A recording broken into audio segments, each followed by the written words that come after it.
Right, there it is, people. Excuse me if I'm knackered and tired. I've just been up basically all night watching, staying up to watch the fights. Absolutely shattered, but there it is. Concluded, definitive victory for Tyson Fury. Tyson Fury beats Deontay Wilder by stoppage in the 7th round after Deontay Wilder's team threw in the towel after they believed their fighter couldn't obviously stay in the ring after taking a sustained beating for 7 rounds, getting a cut to the ear, devastating cut to the ear, which was leaking blood throughout the fight, cut to his lip, and besides that, just getting beat down for most of the fight, taking lots of heavy shots, getting rocked numerous amount of times, and yeah, definitive victory for Tyson Fury. Not blowing my own trumpet, but I predicted myself that Tyson Fury would get a late stoppage in the fight. I actually went for round 10, but weren't too far off, not too bad. But I tell you what, by the way he did it was not what I was expecting. I thought Fury would get a late stoppage, mid to late round stoppage, but I did not expect him to box the way he did tonight. I expected Fury to basically do what he did before, but better. So box and move, feinting, lateral movement, staying away from Wilder for most of the fight, boxing and moving, frustrating him, then looking to take him out in the later rounds. But he did exactly what he said he was going to do, which I didn't think would be the case. I thought Fury wasn't going to go Kronk style. He wasn't going to go in looking for the knockout and plant his feet. I thought Fury's just, that's playing to Wilder's strength, but he proved me wrong and a lot of people wrong. And he went out there and did exactly what he said he was going to do. He was on the front foot. He put pressure on Wilder, and Wilder doesn't fight the best going back, of course. This fight was very well thought out in favour of Tyson Fury to get the stoppage, and they did a fantastic job. I really didn't expect him to plant his feet the way he did, though. And ironic, isn't it? Obviously, Wilder's saying that he's got pillow fists, and he gets knocked down for the first time in his career and gets stopped after a beating. So, credit to Deontay Wilder for staying in there for those rounds. He deserves respect. He fought on like a warrior, but he was a fish out of water in there tonight.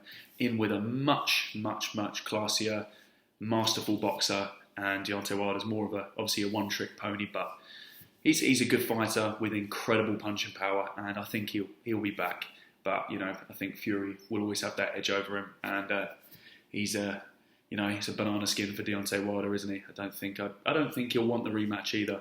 So the next fight hopefully will be AJ versus Fury, which will be a phenomenal fight. I can't actually at the moment. I can't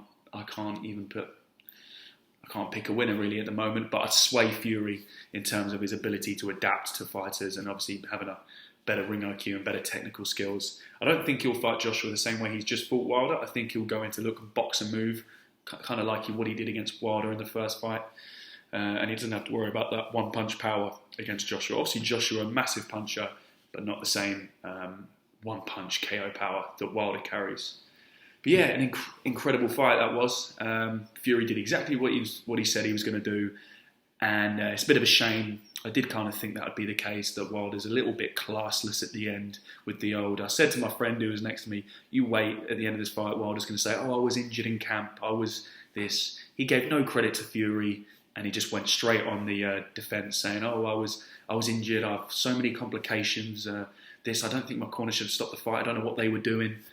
Mate, you were getting beaten up throughout the fight and put on your ass, you're bleeding out your ear, your corner were looking after you. He was getting a sustained beating in there, and personally, I didn't want to see him take any more. It's better to live to fight another day, and to not risk your health so much. So I think Deontay Wilder's corner did the right thing and pulled him out of the fight at the right time. They gave him a chance. I reckon a round or two before they stopped the fight and threw the towel in, they gave Wilder an opportunity. And they said, right, you've got to go out there and show us something, or we're going to stop the fight. And they did. Obviously, they threw the towel in, and at the right time. Fury smothered his work a little bit. He was doing really well, keeping at range, planting his feet, landing phenomenal right-hand counter shots. I think he had Wilder hurt a little bit in the first round, and I think every round he shook him up. So he didn't put him on the floor every round, but he shook him up every round. Put him down heavily with that shot just on the ear, which Wilder was complaining about as if it was an illegal shot. It wasn't at all. Fury threw it straight. Wilder turned his head, caught him just behind the ear. Totally legal shot. Similar to the shot, obviously, Anthony Joshua got clipped behind the ear by Ruiz. Totally legal shot. If they go and complain about that, if Wilder says that's an illegal shot and uses that in his favour, then totally classless. No, all the respect goes to Fury in the sense that he was the victor tonight, and he brings the WBC Heavyweight Championship belt back to England. And we have all the heavyweight belts now in the UK.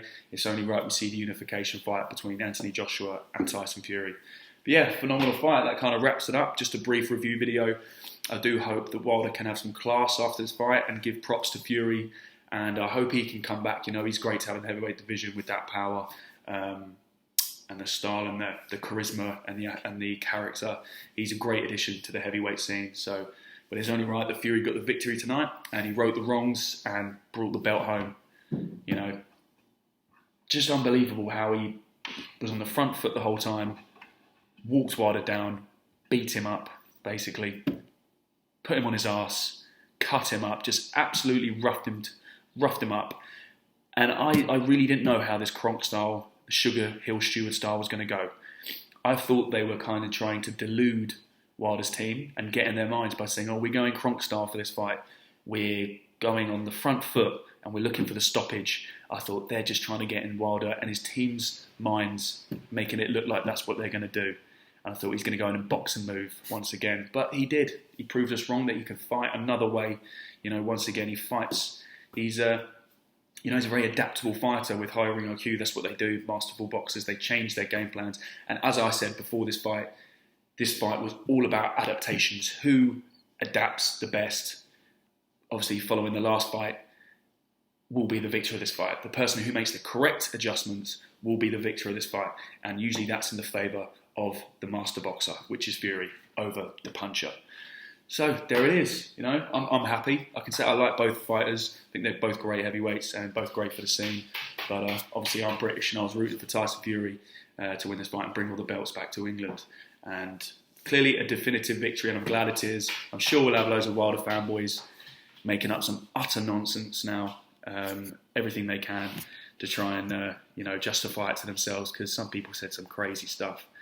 But yeah, they're all walking home with their tail in between their legs tonight.